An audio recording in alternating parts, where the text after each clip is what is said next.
여러분, 오늘 부끄러운 어린이날이라는 주제로 한 시간 말씀드리겠습니다. 인문학을 한마디로 말하면 인간과 인간다움을 이해하고 성찰하는 학문이라 할 수 있습니다. 인간이 어떻게 생각하고 어떻게 살아왔으며 무엇을 표현하는 존재인가를 탐구하는 학문이라고 정의하고 있습니다. 그런데 인문학은 질문을 던지고 신학은 그 답을 제시함에도 불구하고 인문학에서 신학으로 발전하지 않는 이유가 무엇일까요? 인문학이 요구하는 대로 살면 잘 살았다고 말할 수 있을까요? 나는 잘 살고 있는가? 인생의 의미는 무엇인가? 죽음 이후는 어떻게 되는가? 이런 것들은 단순한 지식이 아니라 삶 전체를 돌아보는 질문입니다. 인문학으로서는 죄의 문제나 사후세계에 대해서 교육하지 않기 때문에 신학이 답을 주어야 합니다. 인문학은 인간이 행복하게 사는 것이 최고의 정점이요, 형이상학적인 양심이나 정의나 진실 같은 것은 깊이 다루지 않습니다. 정의와 진리를 위하여 살아야만 인간다운 삶을 살았다고 말할 수 있을 것입니다. 그런데 인문학의 중심 사상은 인간을 중심에 두고 자기가 성공하면 더 이상 할 일이 없는 지극히 인간 중심 사상이라 할 수 있습니다.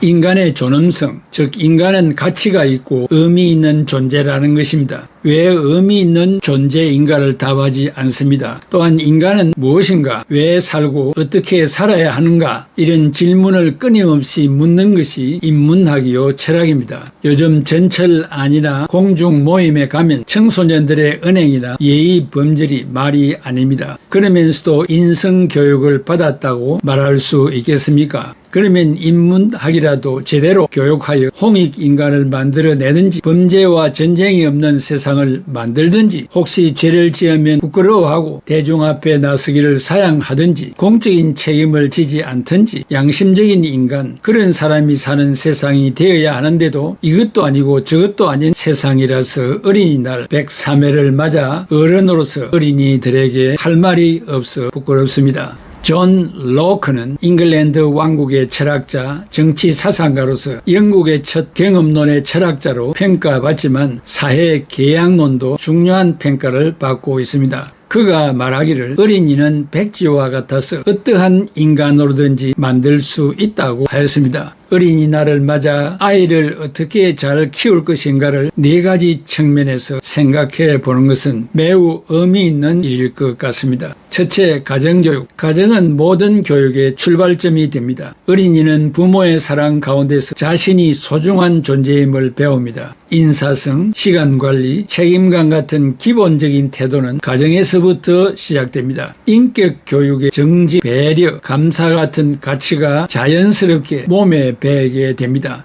가정교육의 경우 부모의 삶을 통해 믿음을 배우게 되고, 즉 말보다 행동이 중요함을 배웁니다. 핵심은 가정은 사람됨을 만드는 곳입니다. 가정에서 기도하는 법을 구체적으로 가르쳐 먼저 하나님께 감사를 드리고 타인을 위하여 기도하고, 가정의 식구와 교회와 학교와 나라, 그리고 자신의 현재와 미래를 위하여 기도하며 학습 전에는 반드시 성경 한 장을 읽도록 지도해야 합니다. 특별히 강조하고 싶은 것은 어린이들도 1년 이상 교회 생활하면 스스로 개인적으로 하나님 앞에 기도할 수 있도록 철저하게 교육하셔야 합니다. 둘째는 감사합니다, 미안합니다, 고맙습니다를 반복시켜야 합니다. 셋째, 부모가 아이들 앞에서 험담, 욕설, 비방을 하지 말아야 됩니다. 넷째는 어른들에게 인사하는 법을 가르쳐야 합니다. 크게 둘째, 교회 교육, 영적 가치와 삶의 방향성을 가르칩니다. 교회는 아이의 영혼과 삶의 의미를 다루는 곳입니다. 하나님 중심으로 가치관을 형성하고 사랑과 섬김의 삶 교육을 해야 됩니다. 이웃사랑, 나눔, 봉사와 섬김을 합니다. 그리고 공동체 의식을 배우며 함께 예배하고 교제하며 인간관계를 배웁니다. 윤리 도덕성과 양심 형성을 배우는데 옳고 그름에 대한 기준을 가르치고 어떻게 살아야 하는가를 가르치는 교육을 해야 합니다. 특별히 인문학에서 가르치지 않는 영혼과 인과 보응을 넘어 상선 벌학에 대해서 심도 있게 가르쳐야 합니다.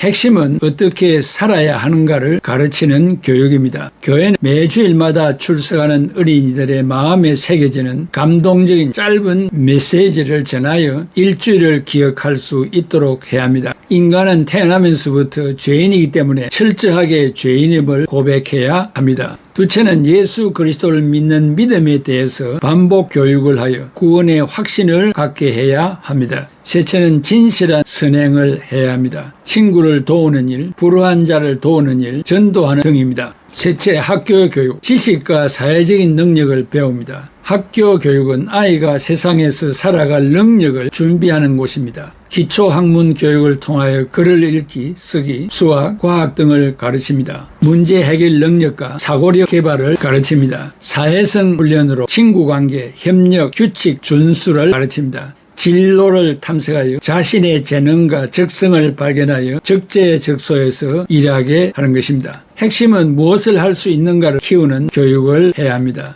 첫째는 배운 것을 학습하고 배울 것을 예습하게 합니다. 좋은 친구를 한두 명 꼭 사귀게 해야 합니다. 넷째, 사회교육. 현실 속에서 친히 경험을 통하여 학습하는 곳입니다. 사회는 아이가 세상을 경험하며 배우는 현장입니다. 첨단 미디어와 문화 영향으로 좋은 것과 나쁜 것을 스스로 분별하는 능력을 키우는 곳입니다. 공공질서와 시민의식의 학습장이며 다양한 사람들과 만남을 이루어 실제 문제와 경험과 적응력을 강화하는 곳입니다. 핵심은 어떻게 세상 속에서 살아갈 것인가를 배우는 교육장입니다. 사회교육은 첫째, 영상 시청 시간을 엄격히 제한하고 자연공원 체험 활동을 하고, 둘째, 잘한 일은 칭찬하고 반복적으로 하게 하며, 셋째, 학교 생활과 사회생활에서 배우고 느낀 것을 스스로 비판할 수 있는 능력을 배양시켜야 합니다. 종합적으로 정리하면 네 가지 교육을 한 줄로 정리해 봅시다. 가정교육은 사람을 만들고, 교회 교육은 죄를 회개하고 그리스도를 믿음으로 구원을 받게 하고, 학교 교육은 지적 능력을 키우고 진로를 개척하며, 사회교육은 현실을 배워 미래를 설계하게 합니다. 어린이날을 맞아 몇 가지 제안을 합니다. 아이에게 선물보다 시간을 들여 가까운 관광지를 둘러보면서 부모가 자기에게 큰 관심을 가지고 있음을 확인시켜 주십시오. 둘째, 무엇을 잘했니? 보다 너는 위대한 일을 할 소중한 존재야를 들려주십시오. 가정, 교회, 학교, 사회가 혼인일체가 되어 바른 교육을 함으로 훌륭한 인재가 배출될 수 있도록 최선을 다해야 합니다. 어린아이에게 미안하다는 말을 하십시오. 윗물이 맑아야 아랫물이 맑다는 속담이 있는데, 이 세상 전체가 어른들이 깨끗한 생활로 빛이 되지 못한 것을 미안하게 생각합니다. 또한 어른들이 아랫사람들에게 훈계를 받는 세상이 되고 있습니다. 지금도 위정자들이 어린이들이 잘 살 수 있는 나라를 만드는 것보다 주어진 자유가 파괴하는 일을 하고 있는 것을 볼 때 가슴이 아픕니다. 속히 어른들이 깨어나길 바라며 정당한 삶을 살아가는 어른들이 되기를 바랍니다. 특별히 가정교육의 중요성에 대한 하나의 이야기를 하고자 합니다. 어떤 어머니가 어린이집 모임에 참석을 하였는데, 선생님이 어머니에게 말하기를 아드님이 산만해서 단 3분도 앉아있지를 못합니다라고 했습니다. 어머니는 아들과 함께 집으로 돌아오면서 아들에게 선생님이 이렇게 말을 하더라고 하였습니다. 엄마, 무슨 말인데요? 선생님께서 너를 무척이나 칭찬하셨어. 네가 의자에 단 1분도 못 앉아 있었는데 이제는 3분이나 앉아 있다고 칭찬하였다. 다른 엄마들이 엄마를 부러워하더라 라고 했습니다. 그날 아들은 평소와 다르게 밥 투정을 하지 않고 밥을 2공기나 뚝딱 비웠습니다. 시간이 흘러 아들이 초등학교에 들어갔고, 어머니가 학부모회에 참석했을 때 선생님이 말하기를 아드님이 성적이 아주 안 좋아요. 적성 검사를 받아보세요 라고 했습니다. 그 말을 들은 어머니는 눈물이 왈칵 쏟아졌습니다. 하지만 집에 돌아가서 아들에게 이렇게 말했습니다. 선생님께서 너를 믿고 계시더구나. 넌 결코 머리가 나쁜 학생이 아니라고. 조금만 더 노력하면 이번에 21등 했던 네 짝지도 제칠 수 있을 거라고 하셔서, 어머니의 말이 끝나자 어두웠던 아들의 표정이 환하게 밝아졌습니다. 훨씬 착하고 의젓해지듯 했습니다. 아들이 중학교를 졸업할 즈음에 담임 선생님이 말했습니다. 아드님의 성적으로는 명문고에 들어가는 것은 좀 어렵겠습니다. 어머니는 교문 앞에 기다리던 아들과 함께 집으로 돌아가며 이렇게 말했습니다. 담임 선생님께서 너를 무척이나 너를 자랑스럽게 생각하시더라. 네가 조금만 노력하면 명문고에 들어갈 수 있다고 하셔서 아들은 끝내 명문고에 들어갔고 뛰어난 성적으로 졸업을 하게 되었습니다. 그리고 아들은 명문대학 합격 통지서를 받았습니다. 아들은 대학 입학 허가 도장이 찍힌 우편물을 어머니 손에 쥐어드리고 엉엉 울며 다음과 같이 말을 하였습니다. 어머니, 제가 똑똑한 아이가 아니라는 건 저도 잘 알아요. 어머니의 격려와 사랑이 오늘의 저를 만드셨다는 것을 저도 알아요. 어머니 감사합니다. 이 내용은 대한민국 최초의 범죄 심리 분석관이 밝힌 실화입니다. 말에는 능력이 있습니다. 한마디 말로 사람을 죽이기도 하고 살리기도 합니다. 격려의 말, 칭찬의 말, 축복의 말은 하나님도 함께 하십니다. 당신은 잘 될 것입니다. 당신을 믿습니다. 당신은 좋은 사람입니다. 라고 말하면 하나님이 말한 대로 축복해 주십니다.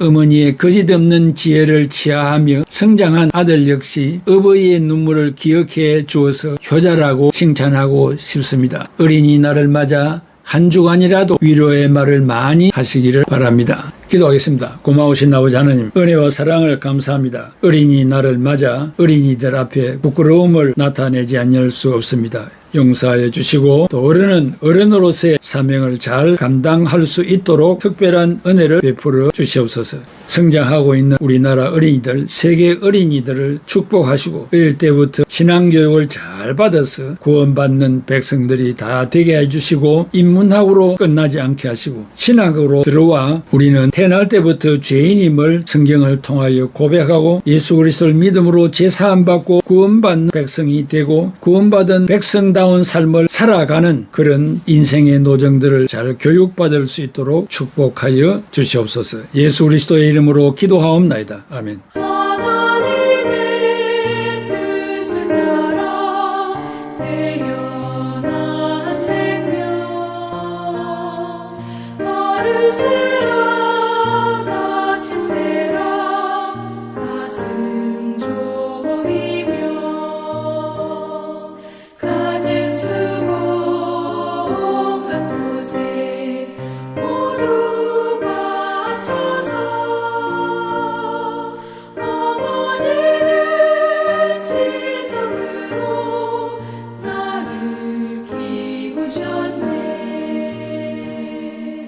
잘 자라서 이 세상에 소금이 되고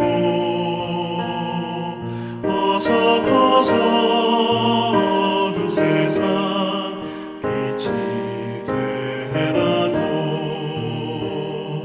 사랑해 나 오직 한 번